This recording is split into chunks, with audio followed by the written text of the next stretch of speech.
I'm Ken Skouby, and I'm a clinical social worker at SSM Health, St. Mary's Hospital in Jefferson City, Missouri. Now that's what I do, but who I am, or who I are, how you want to say that, I'm a behavioral health dude who serves on the behavioral health unit and also in the emergency department and wherever else they need me around the hospital. Before I get started, I want to thank Julie Womack. Julie's our nurse manager out at St. Mary's, Jefferson City. She's the lady who nominated me for this opportunity to stand up here before you all today, and I do appreciate that, as humbling as it is. I want to thank my St. Mary's family. I want to thank my SSM behavioral health family and thousands of patients who have humbled and inspired me. I also like to thank my wife, my children, and my grandchildren. We are all shaped and we're all molded by our past into what we are today. I believe life is a journey to be enjoyed and cherished. Now, it is a journey with pain and also with joy. I deeply believe that if it weren't for the valleys of life, we wouldn't really appreciate the mountaintops of life. When I was 13 years old, I went to bed one night, woke up the next morning, and I was told my dad had died the night before of a sudden heart attack. I was barely a teenager then, but I thought, life is short. Time is precious. I grew up, well, I got older. I don't know if I actually ever really grown up, but I've gotten older. Went to college, good old Mizzou. Left there 6 years later with a degree, the master's degree in social work. My mom was a shoe factory worker. My dad was a dump truck driver. All that I've ever done is be a clinical social worker. I've often thought, this beats working for a living.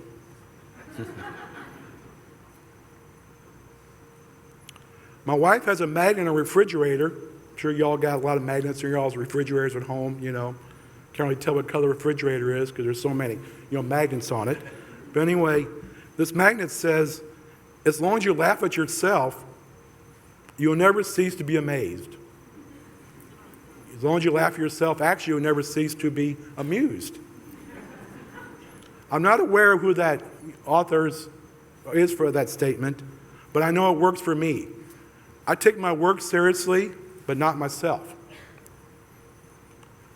Life is not, is not always an amusement park. It's not always like a day at Six Flags. In just a couple of weeks, it'll be 5 years since that night when my family received news that has changed us forever. Our son, Nathan Maxwell, United States Marine Corps Corporal, had made a decision to end his life and his pain by suicide, just a month before his 25th birthday. So when I heard Amy a while ago speaking, I thought, she saved her Marine, but I didn't save mine. He was no longer in pain, but ours was just starting. I've worked with thousands of folks who have either attempted suicide or had seriously considered it. My first thoughts when this happened, if I am unable to help my son, how can I help anyone else? Being a clinical social worker has been a blessing, but I had to admit, at that time it felt like a curse. There I was, mental health professional, over 30 years of experience, but I couldn't help my son. My wife later told me that first year after Nathan had passed that she had blamed me for his death. Thinking, you're the mental health professional, why didn't you do something? That question I couldn't answer, and I really still can't. At least not that way. what she said to me really hurt, but it stuck with me and kept moving forward with that. So what did I do? Come from a lot of German backgrounds. What do Germans do? They work, right? So it wasn't even 48 hours after we had Nathan's funeral, I was back at work. Didn't know what else to do. Go to work. There's an adage, the horse throws you off, get back up on it, cinch up a saddle. And that's pretty much what I was trying to do. I would never recommend that to any clients, any patients, when you suffer such a loss that you get right back into the thick of things, or as I'd say, right back into the battleground. But I did that. Very raw time. I was full of self-doubt, full of concerns, but I had to get back into action to know that, reassure myself that you can still do this. I told myself that if you can help one person, one family, not go through the pain, the suffering that we've experienced, through that devastation of suicide, it'll be worth that pain of doing that. A professional colleague once told me, several weeks after Nathan's passing, she said that she believed every bad thing that she went through in her life made her a better therapist. Well, my response to her was, I don't want to be a better therapist. Life is short. People are precious. The grief is a very personal journey, but my wife and I were fortunate enough to discover an organization of support. Now, that's something that I recommend to clients, getting involved in support groups and that sort of thing. That's what we did. This organization, I have to give a shout out to them. If you're not aware of them, that's probably a good thing. It's called TAPS, Tragedy Assistance Program for Survivors. And their mission is to support survivors whose loved one died while serving in the armed forces. This organization encourages grief recovery through 3 things. Now, these things are awesome. Remembering the love we shared, celebrating the life, not how they died, their death, but celebrating their life, and sharing the journey with others who are also on their road working through their grief. Earlier, Michael was talking about, we're going to have a speaker later on who's going to talk to us about the importance of listening. Amen to that. Very important to listen, especially to our patients. I have had the opportunity, and I'm so thankful for it, to work with those who are in pain and despair at times when they first come in the hospital. And a number of them have been my greatest teachers. Matter of fact, last year, I think it was in August, we had one patient during one of our groups shared, she said, hey y'all, do you know that you've made it through 100% of all the bad days of your life so far?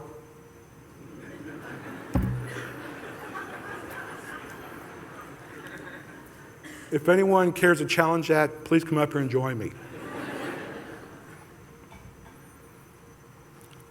Simple, but so true.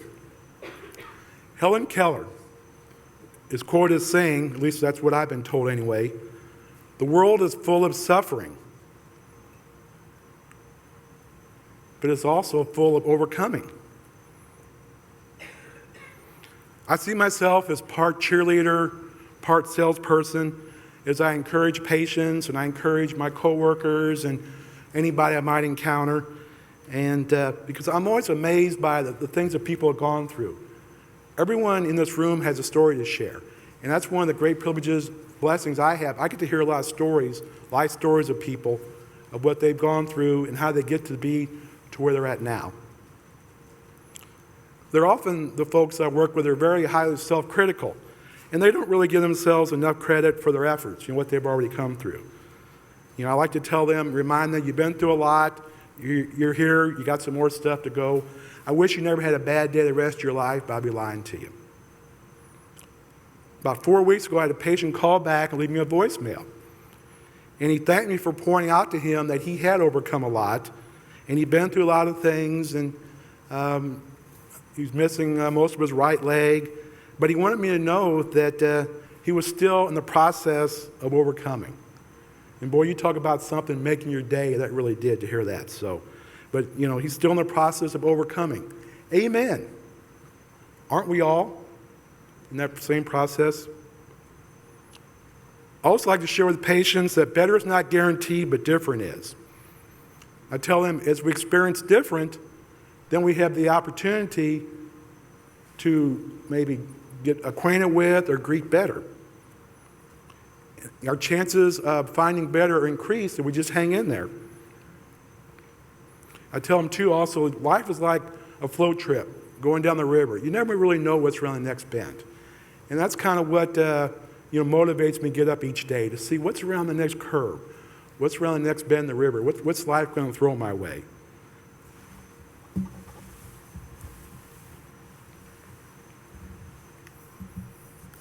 Sometimes in life, it's like we're going through a pipe. We're getting sucked through this pipe, getting constricted through this pipe, but we come out the other end.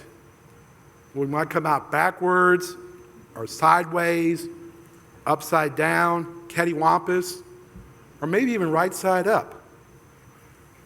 But we're going to come through it. Out the other end.